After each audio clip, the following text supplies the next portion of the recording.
माननीय मुख्यमंत्री हरियाणा श्री मनोहर लाल जी का जन्मदिन के अवसर पर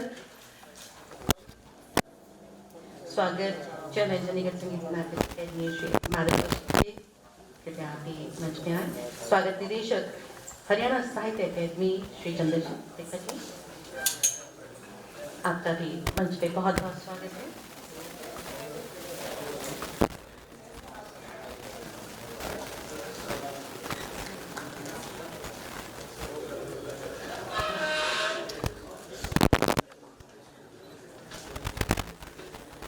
पुनः हमारी सभ्यता और संस्कृति की एक झलक बड़पन का एक खूबसूरत उदाहरण मंच पे आपकी तवज्जो चाहूंगी। किताब दिल का आईना होती है, खामोश एहसासों की जुबान होती है, एक लंबे सफर की दास्तां होती है। किताब ना पूछे जा सके सवालों का समझा गया वो जवाब होती है, जो जिंदगी के सफर को रवानी देती है। किताब पढ़ने वालों को कहानी और लिखने वालों की कलम को फिर से स्याही से भर देती है। आबाद रहे लिखने वाले और उनको मयस्सर रहे पढ़कर समझने वाले और समझकर पढ़ने वाले भी। लम्हों की शबनम के विमोचन के इस अवसर पर आइए बात करते हैं कवित्री के शब्दों में। सांस तलक चलते जाना ही मायनेदार है, खुद ही सवारेंगे जो अपना किरदार है। जज्बाती नुक्ताची फिर कभी, फिलहाल हकीकतें सवारने की लगन है। क्या नहीं मुमकिन गर जिंदा जमीर में सच की चुभन है। लाओ और इम्तिहान लाओ जिंदगी, तुम्हें अपने सबक पर गुरूर और हमें अपने हौसलों पर। उनके इन्हीं हौसलों में जाहिर है उनका सफर, फिर चाहे वो जिंदगी में ऊंचे मकाम पर पहुंचना हो या फिर साहित्य की यात्रा पर। मेरा रब्ता कवित्री सुमित्रा जी से है। वो कहती हैं कि वक्त की बात है, जरा सा ठहर जाओ, बहुत कुछ है बाकी जो हम मिलकर कर जाएंगे। सुमित्रा जी के शब्दों से यहाँ विराम देते हुए आग्रह इस पुस्तक के पब्लिशर श्री अपान यस्वी जी से कि कृपया वे मंच में आए। माननीय मुख्यमंत्री महोदय को स्मृति चिन्ह भेंट कर उनका अभिवादन करें।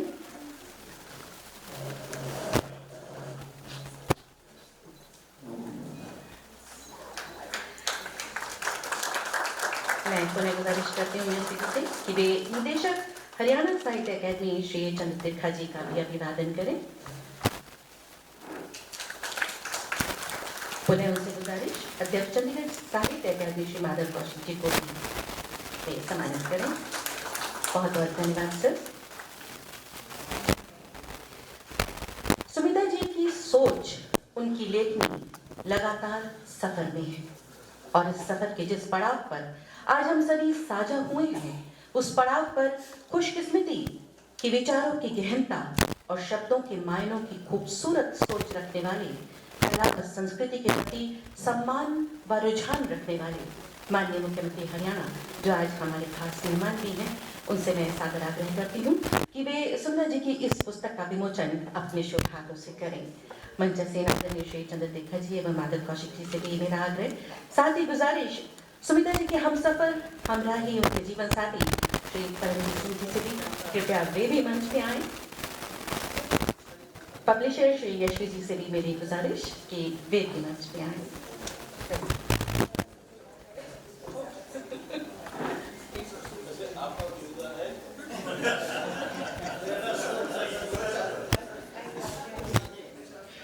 एक यादगार लम्हा मेहनत और इंतजार के मुकम्मल होने का। खूबसूरत कवर पेज के साथ लम्हों की शबनम आपकी रूह तक एक ठंडक का एहसास तो जरूर लाएगी, ऐसी हमें आकांक्षा है।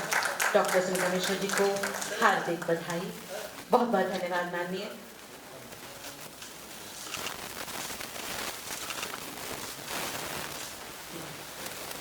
आप सभी का बहुत बहुत धन्यवाद। Thank you.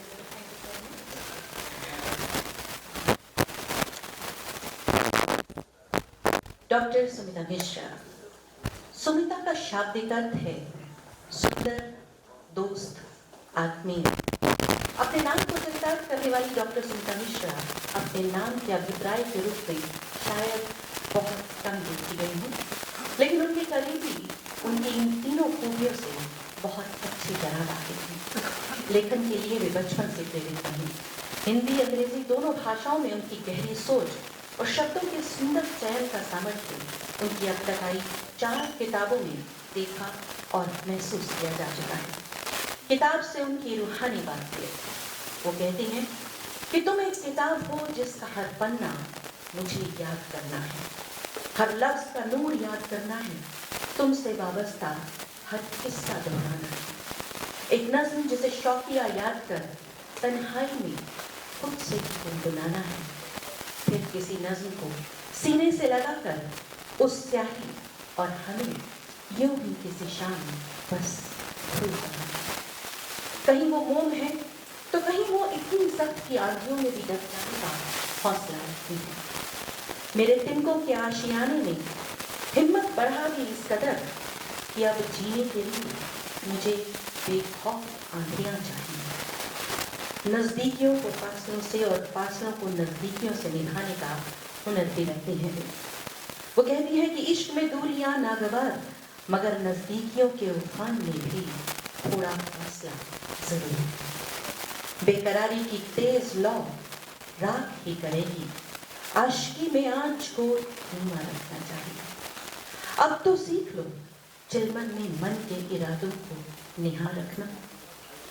मकाम पे पहुंचा कोई भी शख्स जिंदगी की धूप छांव से वंचित नहीं, लेकिन वो हैरान भी होती हैं बदलते वक्त को देखकर और कह उठती हैं कि जुनून की एक उम्र तय होनी चाहिए, सब्र और कोशिश की एक हद तय होनी चाहिए। मुश्किलों में मायने मिलते हैं अपनी और हकीकत दोनों की। किनारों पे खेलने को हम मुलाकात जिंदगी नहीं मानते। उच्च प्रशासनिक अधिकारी के पद पर सुशोभिता जब भी भीतर की कवित्री से मिलती हैं, आपका संवाद शब्दों में उतरता चला जाता है। जो नज्म एक आध गमगीन लिख दूं, जमाना इसे मेरी दास्तान मायूसी न समझे। जी जान हर फर्ज को अदा कर खुश हूं, परवाह नहीं गर उसमें भी कोई कहीं कुछ कमी समझे। सुमिता जी के जीवन और साहित्य की यात्रा दोनों में आज वो एक सफल मकाम पर हैं, लेकिन फिर भी अपने अनुभव और हौसलों को साथ ले वो इस यात्रा में निरंतर आगे बढ़ रही है। उनकी सोच का ये पहलू उन्हें ताकत देता है, जो होता है सो भले के लिए। अनहोनी के सैलाब में यही खुद को समझाना काम आया। मुसलसल मायने तराशने ही तभी दिन ढलते इत्मीनान होगा, आखिर इरादों का मुकाम आया। और इस मुकाम पर आज हम सभी सम्मिलित रूप से साक्षी हैं उनकी सोच और सकारात्मकता, प्रयास और उपलब्धि के इस जश्न में। कहने को बहुत कुछ है, क्योंकि ये बात नारी मन की है, जो ना तो गिना जा सकता है ना नापा जा सकता है, जो अनंत है, जो अथाह है, जहाँ अभिव्यक्ति, भाव, पीड़ा, प्रेम, संवेदनाएं और विचार सब साथ साथ चलते हैं। लेकिन समय सीमित है और मैं अपनी बात को यहीं रोकते हुए कार्यक्रम को आगे बढ़ाना चाहूंगी। जिनका दावा था मेरी खामोशी से भी बातें कर जाते हैं, देखते हैं कब मेरे लफ्जों के नए सन्नाटे सुन पाते हैं। ये कहना है कवित्री का, ये सवाल भी है सुमिता जी का और एक इम्तिहान भी शब्दों के रोके। कुछ और भी है जो आज एक वरिष्ठ अधिकारी, एक माँ, एक बेटी, एक औरत और एक सशक्त बहुआयामी व्यक्तित्व के रूप में आज इस मंच से अपने इस अनूठे, साहसिक, गहरे और सकारात्मक विचारों को अपनी वाणी और अपनी पुस्तक के पन्नों से सीधा आप तक पहुंचाना चाहेंगी। मैं दावत देती हूँ लम्हों की शबनम की रचयिता कवित्री डॉक्टर सविता मिश्र जी को कि वे आए और अपनी बात हमारे समक्ष रखें।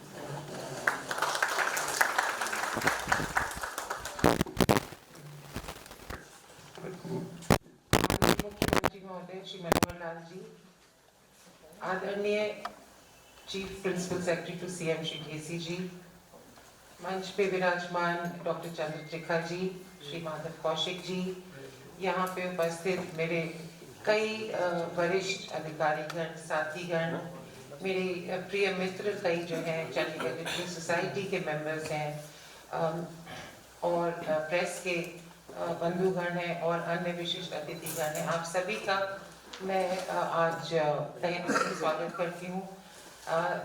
मैं हार्दिक अभिनंदन और स्वागत करती हूँ मुख्यमंत्री महोदय का, जिन्होंने अपना कीमती वक्त दिया और यहाँ आकर मेरी पुस्तक का विमोचन किया, मेरी हौसला अफजाई की।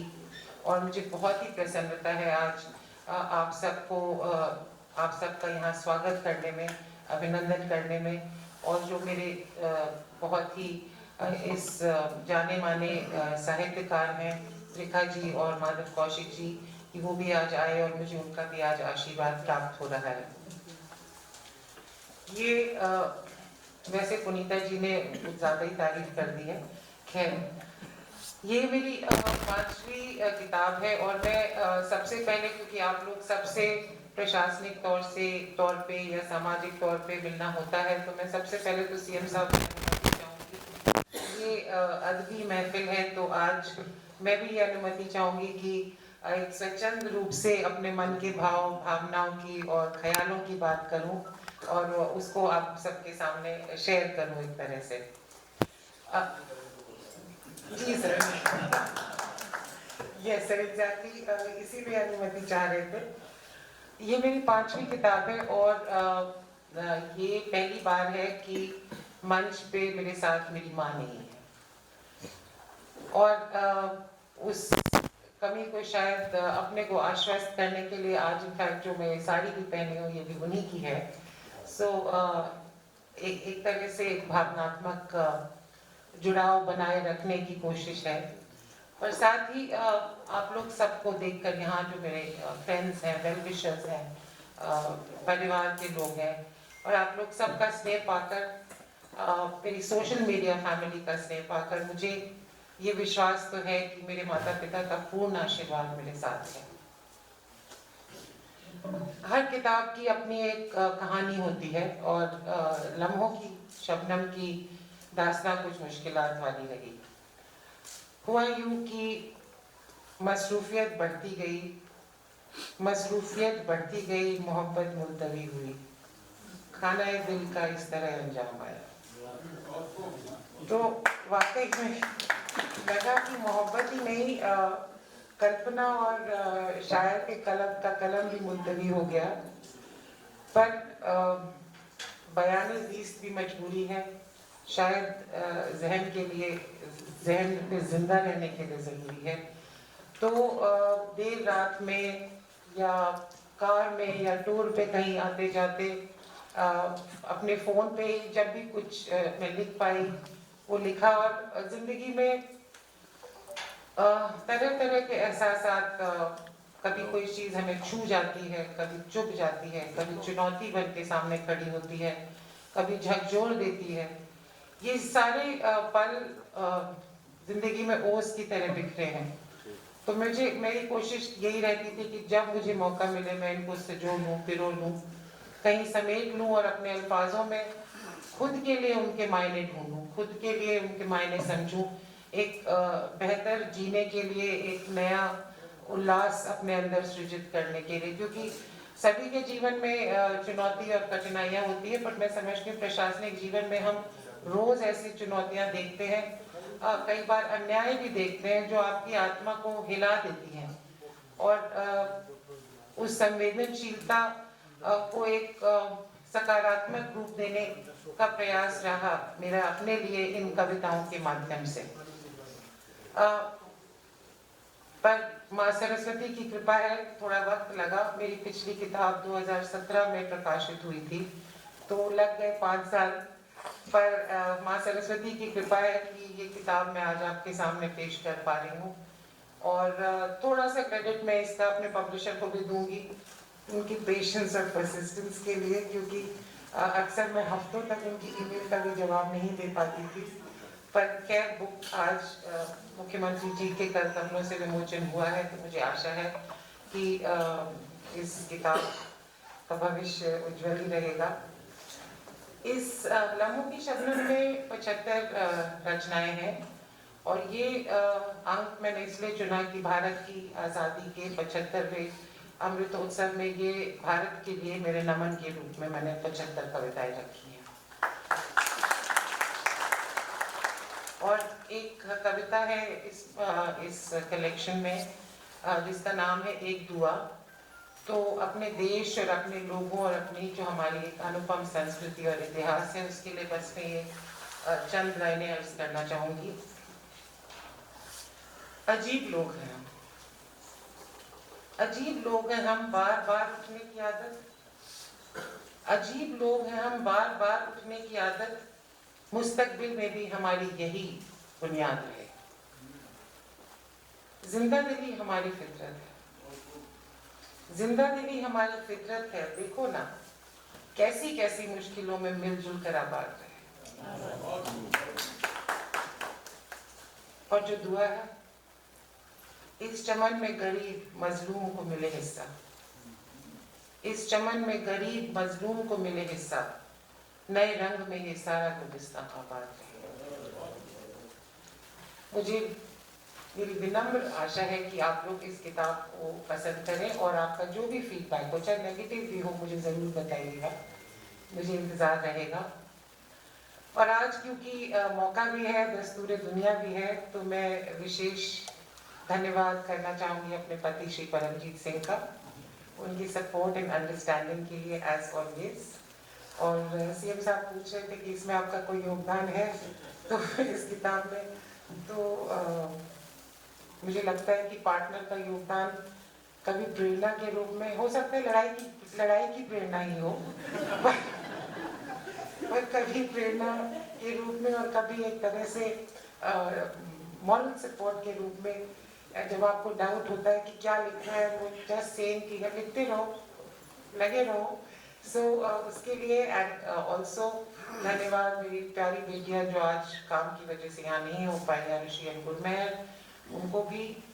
और जिसने भी लम्हों की शबनम खोली है उसने सबसे पहले ये कहा है कि बहुत ही खूबसूरत आर्ट वर्क, लेआउट, डिजाइनिंग है। तो मेरा विशेष शुक्रिया publisher Shri Yashvi, director reverse press का भी, जिन्होंने मेरे नज़मों को एक बड़ा कलात्मक रूप से पेश किया है। Thank you also to Amit and his team, my own team, सारे जो मीडिया के बंधु यहाँ हैं। और अंत में मैं बहुत बहुत दिल से शुक्रिया अदा करना चाहूँगी जो अदब और साहित्य के दिग्गज आज यहाँ हमारे बीच में विराजमान हैं, श्री त्रिखा जी, श्री माधव कौशिक जी।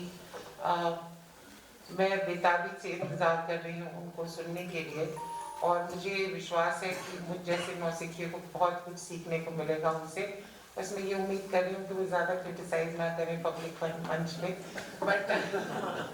पर जो भी कहेंगे वो हमारे लिए एक सीख ही होगा। और मैं तहे दिल से, मैं दिल से माननीय मुख्यमंत्री जी का आभार व्यक्त करती हूँ। उन्होंने अपना कीमती वक्त दिया और मैं मानती हूँ कि ये उनके स्नेह आशीष का परिचायक है जो मुझे प्राप्त है कि उनके हाथों से आज मेरी किताब का विमोचन हुआ। बहुत बहुत धन्यवाद सर, आप सबका धन्यवाद।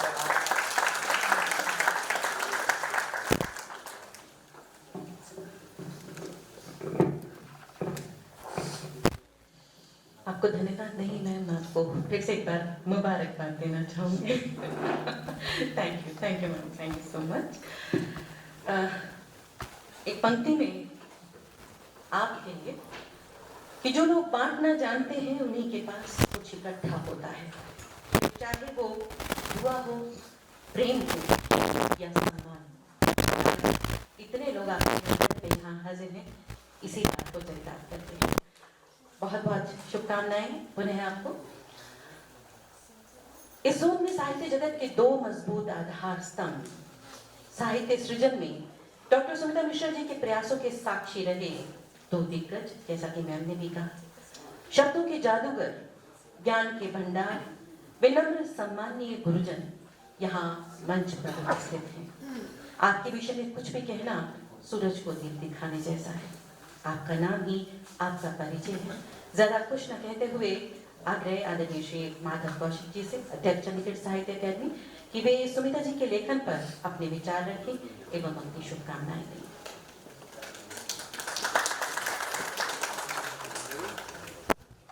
परम आदरणीय माननीय मुख्यमंत्री मनोहर लाल जी, मैडम सुमित्रा मिश्रा जी, श्रद्धेय डॉक्टर चंद्र त्रिखा जी, हरियाणा, पंजाब, चंडीगढ़ के सभी बुद्धिजीवी वर्ग के बड़े रचनाकार मित्रों, अधिकारी मित्रों, मैं पिछले 5 वर्ष राष्ट्रीय साहित्य अकादमी का उपाध्यक्ष होने के नाते पूरे देश की 24 भाषाओं में जो कुछ लिखा जा रहा है उसका साक्षी रहा।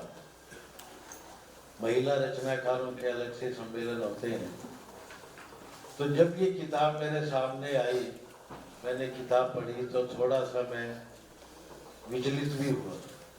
विचलित होने की वजह ये थी कि इस समय पूरे देश की जो महिलाएं लिख रही हैं, उनकी कविताओं का स्वर बड़ा आक्रोश भरा है। वो इतनी गुस्से में है और कई बार तो लगता है जैसे वो पूरे समाज को आरोपित कर रहे, आरोप पत्र सुना रहे। तो मुझे वही आदत पड़ी हुई थी कि ये किताब भी वैसे ही होगी, इतनी बड़ी अधिकारी ने लिखी है, उसका आक्रोश तो और भी ज्यादा हो सकता है। लेकिन जब किताब मेरे हाथ में आई, मैंने पढ़ी, तो सच में लगा शबनम जितनी ठंडी होती है, सुंदर होती है, पारदर्शी होती है और मन को सुकून देती है, ये सारी कविताएं वैसी होती हैं। एक समकालीन मुहावरा, वो जो कंटेम्परेरी इडियम ऑफ पोइट्री है, ये उससे बिल्कुल अलग तरह की कविताएं। फिर मैंने 2-4 चीजें और इसमें जानने की कोशिश की। सबसे बड़ी बात जो इस पुस्तक में नजर आई कि जो रचनाकार है, वो रचनाकार अपने मन से इतनी आत्मीय है कि वो जब समाज की विसंगतियों की भी बात करती है तो उसका स्वर तेज नहीं होता, बड़े धीमे से समझाती है कि हमारी ये गलती रही। भौतिकवाद ने हमारे रिश्ते नातों को भी तोड़ दिया। इस अंधी दौड़ में शामिल होकर हम अपना बहुत सारा जो विरासत में बढ़िया मिला था उसको भूलते जा रहे हैं। इनका स्वर इतना शांत, संयमित मिला है जो आज के युग में मिलना बड़ा मुश्किल है। जो लोग खासतौर पे जिनकी संस्कृति लखनऊ से जुड़ी हुई है, उनको भगवान ने एक नई चीज और एक अजीब चीज दी है कि उनकी जबान में बहुत मिठास। वो अपनी बात को जिस अंदाज से रखते हैं, जिसको हम असली गंगा जमनी संस्कृति की तहजीब कहते हैं, इस किताब में वो भाषा का स्तर यूं का यूं। इनको पढ़ते हुए आपको लगेगा जैसे कि जहन से नहीं, दिल से लिखी हुई रचनाएं। दूसरी, आजकल की जो कविताएं हैं उनको मैं एक और अजीब बात, आप सब पढ़े लिखे हैं, रोज देखते हैं, कई बार आपको लगता होगा कि ये कविता और अखबार की घटना में कोई अंतर नहीं है। उसने अखबार की घटना रचनाकार ने देखी, उसका यूं का यूं वर्णन कर दिया। ये कविताएं उस तरह की कविता नहीं है जिसमें जीवन की स्थूलता, जिसमें जीवन का यथार्थ इतने कड़वे तरीके से आए कि वो हमें एक तरह से चुभने लगे। रिश्ते नातों में इसकी एक और अच्छी बात मुझे जो लगी, हम जो लोग क्रिटिसिज्म से जुड़े हुए साहित्यकार, हमारे यहाँ 2 टर्म और है।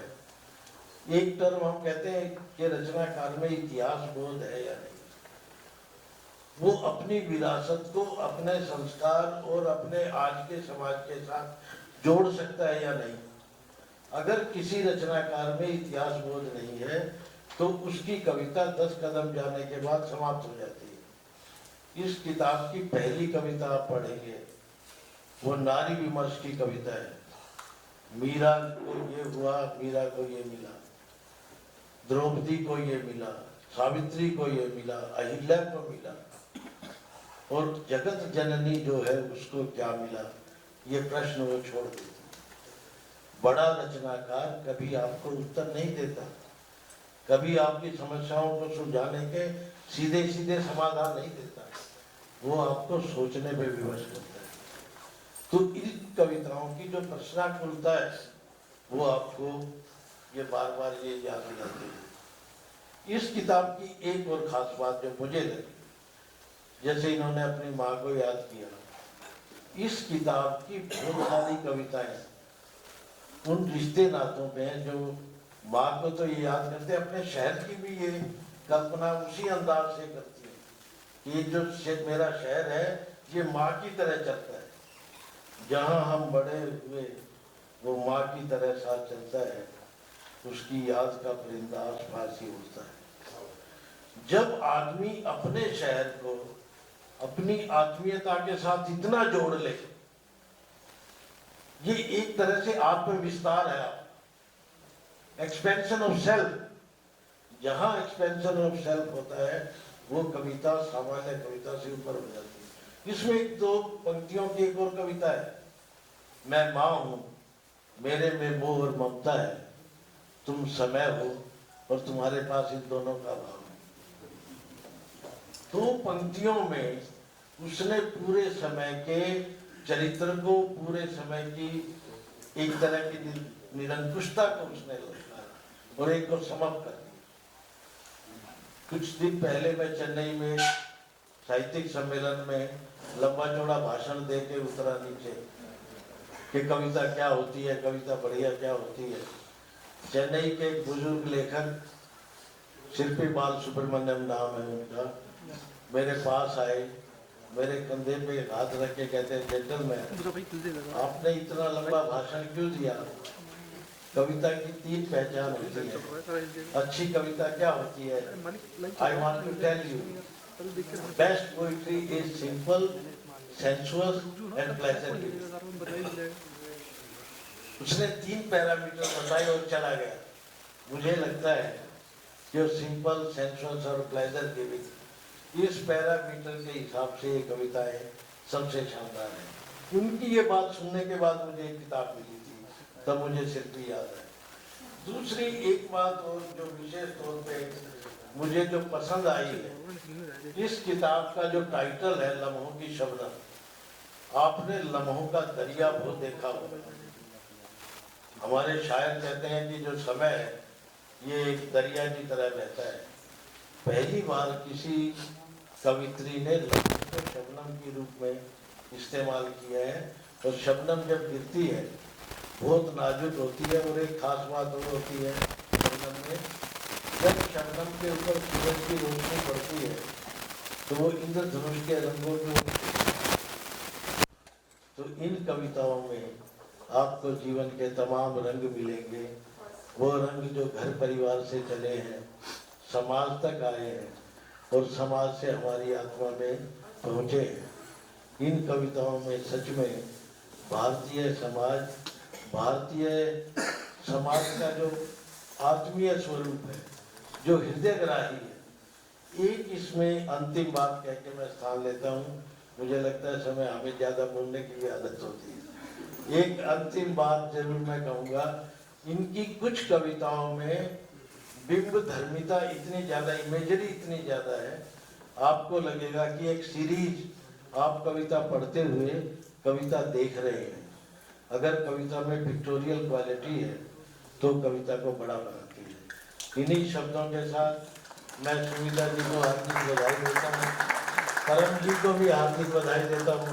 मुझे मजाक में कहते तूने कविता ध्यान से नहीं पढ़ी, इसमें बहुत सारी कविताएं मेरे पे लिखी हुई है और मुझे डांटते हुए लिखी हुई है। इतना आत्मीय परिवार जहाँ होता है वहाँ रचनात्मकता बहुत अच्छी होती है। आपको भी बहुत बहुत साधुवाद। नमस्कार।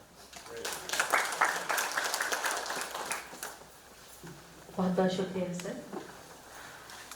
गहन गंभीर होते हुए भी वाणी से सरल व मृदु भाषी, अनूठे व्यक्तित्व, प्रेममय स्वभाव और सदैव प्रेरणा के स्रोत आदरणीय श्री चंद्रशेखर, निदेशक हरियाणा साहित्य अकादमी से मैं आप सारे निवेदन करती हूँ कि वे भी कवित्री को अपना आशीष दें एवं पुस्तक पर प्रकाश डालें।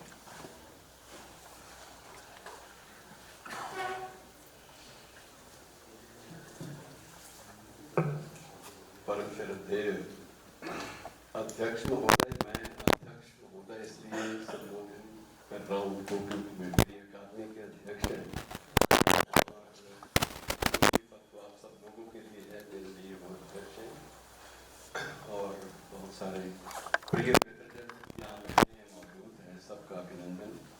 मैं कोशिश करूँगा कि माधव जी ने मेरा जो समय दिया है ऐसी कटौती करूँगा ताकि मैं अब मुख्यमंत्री महोदय कह रहा हूँ ताकि मेरे अध्यक्ष महोदय जो है वो अपनी बात कह सकें, अपना संदेश दे सकें।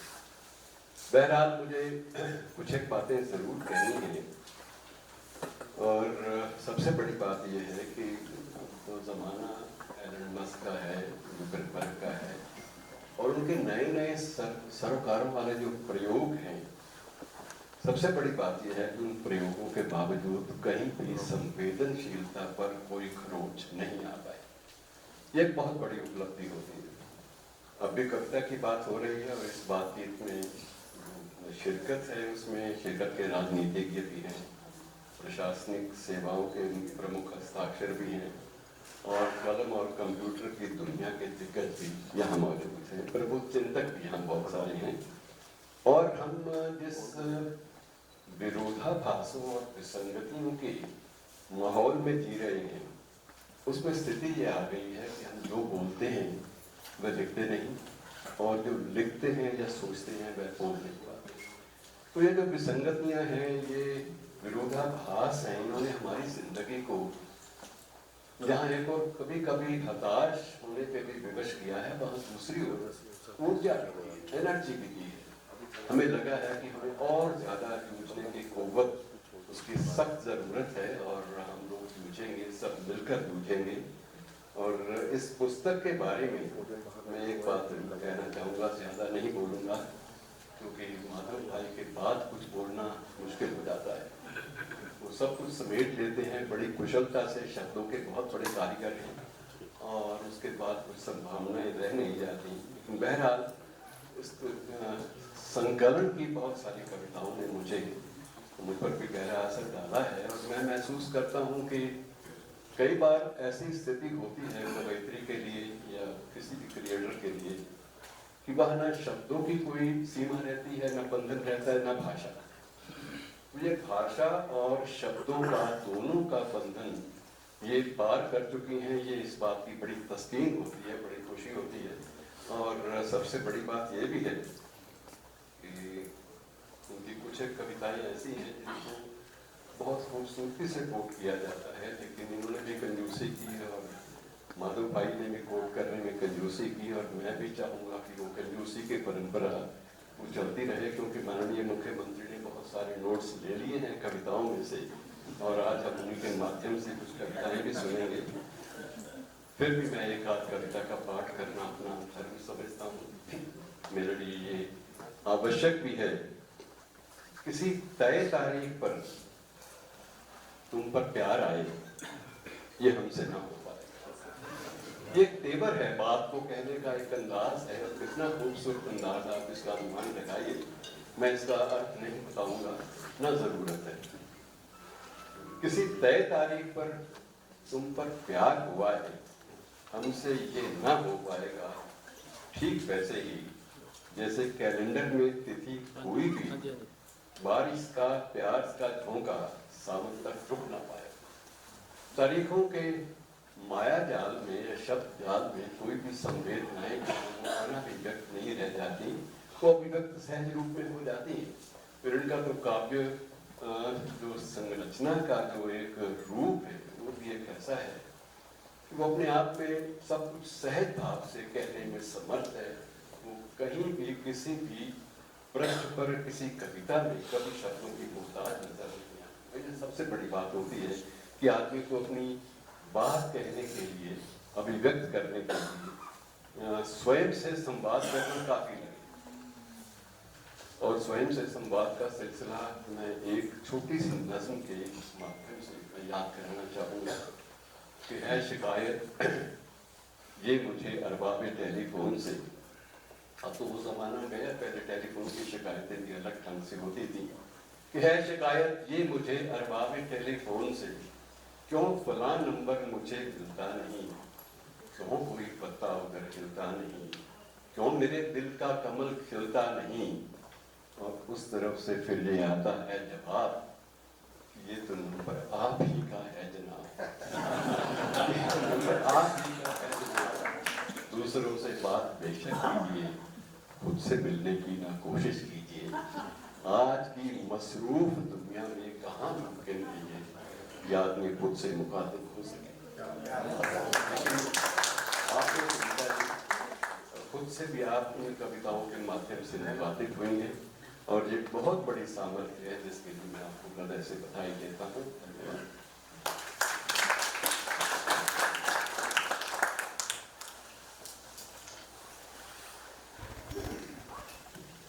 बहुत बहुत शुक्रिया दीदी।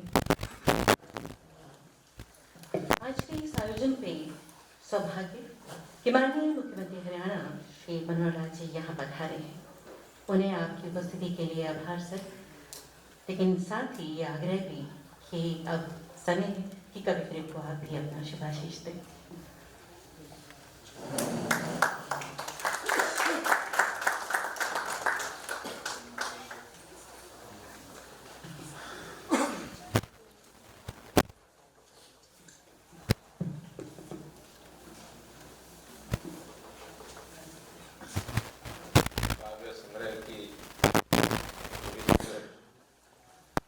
विरोधाभासी बातें लगती हैं। कृषि विभाग की हमारी अतिरिक्त मुख्य सचिव डॉक्टर स्मिता मिश्रा जी और इस मंच को सुशोभित कर रहे हैं हमारे हरियाणा साहित्य अकादमी के निदेशक श्री चंद्रप्रकाश त्रिखा जी और चंडीगढ़ साहित्य अकादमी के अध्यक्ष श्री माधव कौशिक जी, काव्य संग्रह के प्रकाशक रिसर्व प्रेस के निदेशक श्री अफान यशवी जी, सभा में उपस्थित सभी साहित्य प्रेमी सज्जनों, भाई बहनों, पत्रकार छायाकार मित्रों,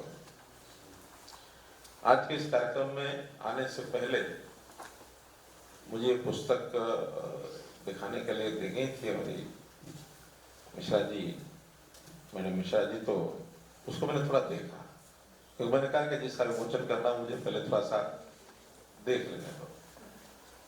हालांकि विमोचन से पहले दिखाना तो चाहिए ही होता है, जिसने विमोचन करना मालूम नहीं क्या है उसमें। जब उसको मैंने पन्ने पलटे देखा, जिस त्रिखा जी बता रहे हैं कि मैंने उसमें से कुछ कविताएं पढ़ी है, पढ़ते पढ़ते एक विचार मन में आया कि इनको इतना लिखने का समय कैसे मिल जाता है। और फिर ये एक ही संग्रह नहीं है, उससे पहले भी जो जानकारी मिली कि ये इससे पहले 4 और कविता संग्रह इनके छप चुके हैं।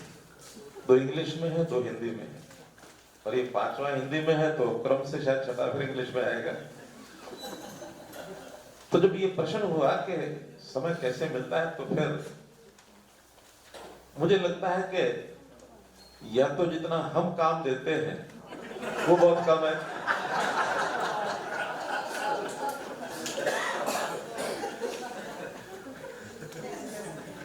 नहीं मुझे तो स्कोप मिल गया, और या फिर इनकी योग्यता, काबिलियत इतनी अधिक है कि जितना भी काम दे लो उसमें से भी समय निकाल कर कविताएं लिख लेती।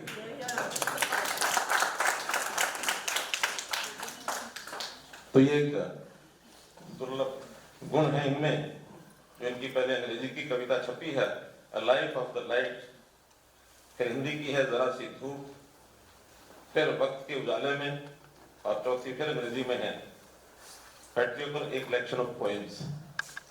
तो ऐसी 4 कविताएं लिखी गई हैं, और इसमें जो याद कराने की बात है वो हो सकता है आपको सब पता हो। जब ये पहले इन्होंने लाइफ ऑफ लाइट जब कविता संग्रह ये हुआ, तो स्वर्गीय खुशवंत सिंह जी ने उस समय जो पंक्तियां कही थी वो पढ़ने लायक है। अंग्रेजी में कहा उन्होंने, her writing displays a powerful yet enduring mixture of simplicity and depth, whether it is a bittersweet after loss of remembered love or the existential questions. I have little doubt with the publication of this collection, we will see the emergence of a new star in the galaxy of Indian poets.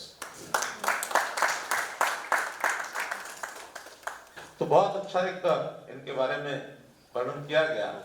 वही अब सब हम समझते हैं, जानते हैं कि ये काम अपने आप में आसान नहीं है, बड़ा कठिन है, और जब कठिन काम होता है तो उस भावना को उजागर करने के लिए वास्तव में जो कृति होती है उसमें से चीजें निकलती हैं। कोई भी जो इस प्रकार के उद्गार प्रकट करता है, चाहे वो पद्य में, चाहे छंद में, कविता में अथवा अन्य प्रकार से, तो अपने मन के विचार तो आते ही हैं। तो उस प्रकार के विचारों का वर्णन हमारे कौशिक जी ने किया है, हमारे त्रिखा जी ने भी किया है। इनकी कविताओं में से एक कविता जो अच्छी लगी मुझे, तुम इस पल को तराशते रहो, तुम इस पल को तराशते रहो, वो चट्टान लगे तो क्या, तुम्हारा नया बुद्ध उसी में नेहा है। तो आशा भरी एक बात कि आशा में बहुत कुछ है। मुश्किलों का अंदाजा चेहरे से मत लगाना, मुश्किलों का अंदाजा चेहरे से मत लगाना, क्योंकि कोविड के दिनों में सबके चेहरे ढक गए थे, तो मास्क पहना था। तो इस कविता का शीर्षक भी मास्क है।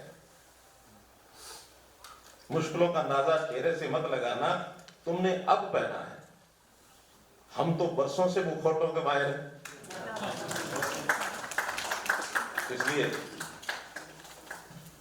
एक और जो आम लोगों की आदत बन गई है, उस आदत के बारे में लिखा है कि आसान की आदत बड़ी जालिम है, आसान की आदत बड़ी जालिम है, किसी को मुश्किल का शौक ही नहीं रहा।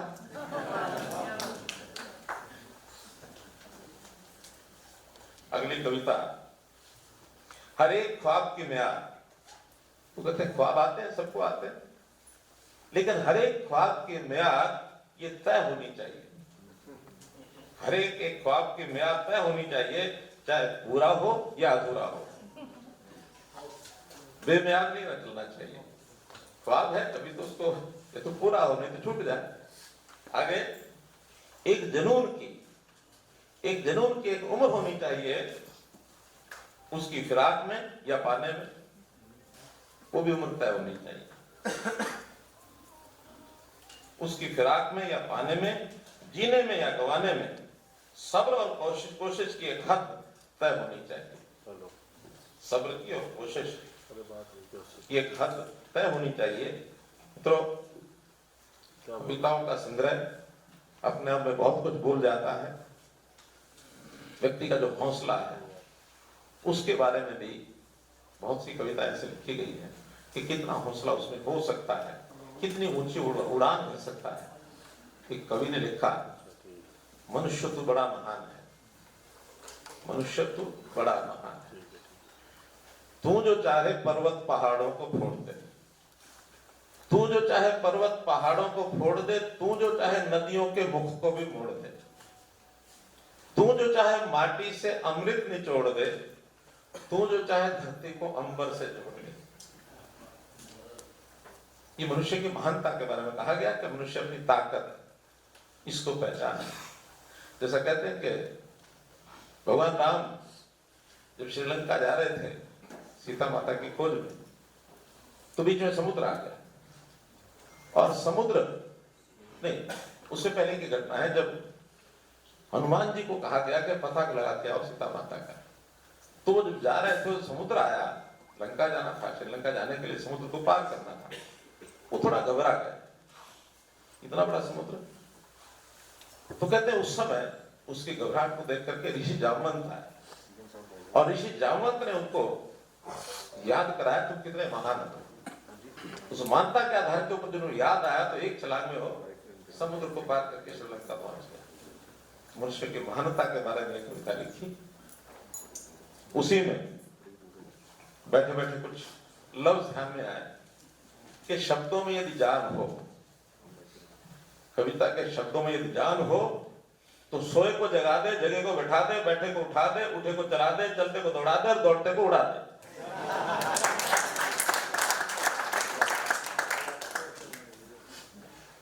तो कवि जो है कई प्रकार के हौसले, कई प्रकार की निराशा में से आशा, कई प्रकार के इम्तिहानों के समय हौसला बुलंदी, ये भी एक कविता जो मैंने पढ़ी।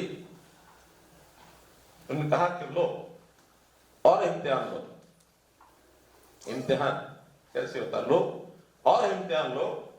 जिंदगी तुम्हें अपने सबक पर गरूर है, जिंदगी तुम्हें अपने सबक पर गरूर, हमें अपने हौसलों पर। इस प्रकार से एक आशा, और वो भी हिसाब का पेपर जब देने के लिए इन्होंने कविता लिखी कि उस हिसाब का पेपर कैसे दिया जाए। सफर का हिसाब करें तो बही खाते कैसे भरें, सफर का हिसाब करें तो बही खाते कैसे भरें। फायदे नुकसान का अजब जोड़ है, फायदे नुकसान का अजब जोड़ है, उस सब का इतना सा निचोड़ है। खुद के लिए जो भी सोचा, खुद के लिए जो भी सोचा उसमें घाटा रहा, दूसरे के लिए जो भी किया उसमें नफा रहा। इसलिए ये भी एक दिशा देने का एक प्रसंग होते हैं ये सारे, चाहे कविताएं हैं, चाहे वो पहेलियां हैं, चाहे वो श्लोक हैं, चाहे शेर और शायरी है। जीवन में बहुत बड़ा उपयोग होता है, बहुत अधिक नहीं, हर किसी को अपने एक 10-20 ऐसे काव्य, एक श्लोक, ऐसे शेर और शायरी में शेर, कुछ उक्तियां, लोकोक्तियां, ये जरूर याद करनी चाहिए, मौके के ऊपर याद कर इसको बोल देना चाहिए। आपने 10 भी याद कर ली और उनको जीवन भर जहां फिट होती है बोलते रहे तो सामने वाला समझेगा बड़ा विद्वान है। बहुत बहुत धन्यवाद।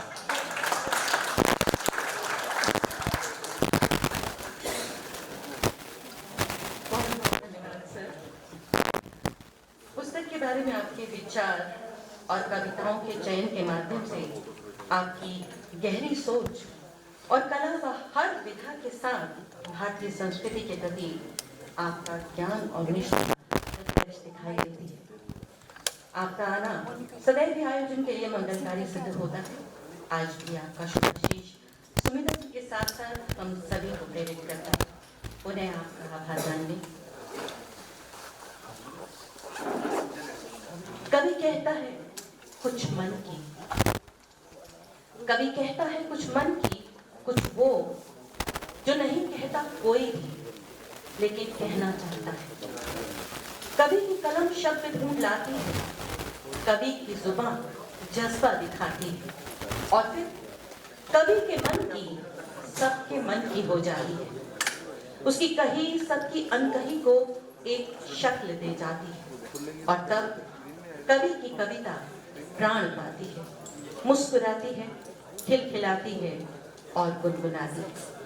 लम्हों की शबनम की ठंडक और खुशबू आपके मन को भी महकाए, हम यही उम्मीद करते हैं। पुस्तक का सुंदर स्वरूप और चुनिंदा चित्रों को बखूबी कविताओं के साथ संजोने और सजाने वाले Shri Yashvi director reverse press, मैं उनसे गुजारिश करती हूँ कि वे मंच पर आएं और मुख्य अतिथि एवं पधारे सभी गणमान्य अतिथियों का धन्यवाद करें।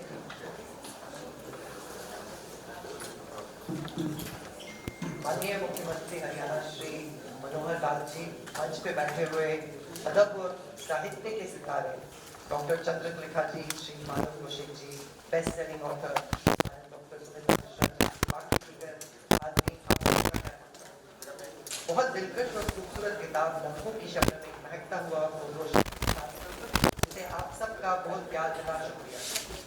और खास शुक्रिया मैडम मिश्रा के सोशल मीडिया फैंस, फॉलोवर्स और दोस्तों का, जिन्होंने इस बेहतरीन शायरी की किताब को अमेज़न के टॉप 5 बेस्ट सेलर्स तक पहुंचाया। आपको जानकर खुशी होगी कि बहुत सारे रीडर्स की फरमाइश पे हम लम्हों के शब्दों का ट्रांसलेशन उर्दू, इंग्लिश और पंजाबी में बहुत जल्द करें। इस किताब की इंस्पिरेशनल पोइट्री को रीडर्स ने बहुत पसंद किया।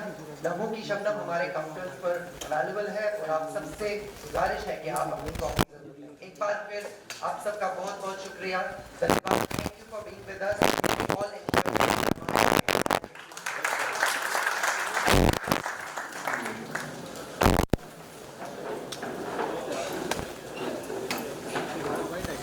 आप सभी के लिए चाय।